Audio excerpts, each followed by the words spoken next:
So here I am with my Chrysler 200. It's 2015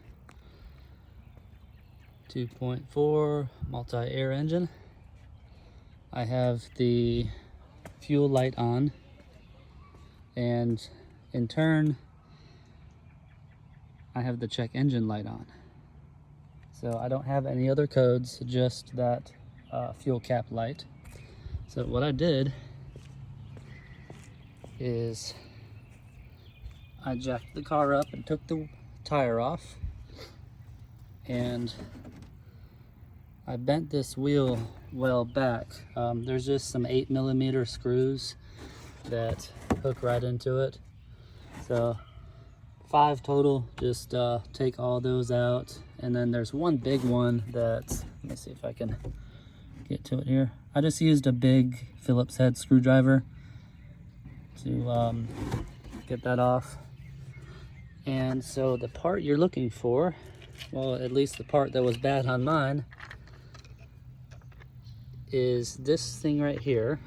So it's an evap valve, although it has a couple other different names on the internet. 310233, this one is made by Dorman, although there are quite a few other brands that you can use with it. So it's located just right inside this well, and what you have to do is just turn it counterclockwise and the whole thing will pop out. There's a hose connected to it. You just pop that right out, and then this electrical connection, you'll have to, you can't see it, it's on the top side, but there's a blue clip. You'll have to pop that out with a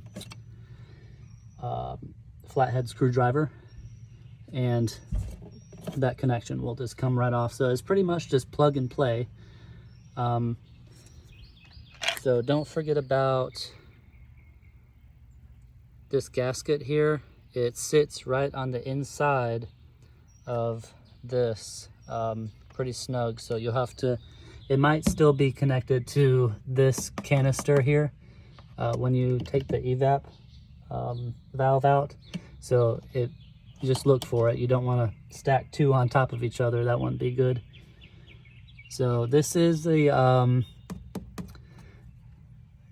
charcoal canister here. What happened, my evap valve went bad, and so I guess the pressure built up and it popped a hole in the back of this right here. So I just put some duct tape on it, loaded it up, and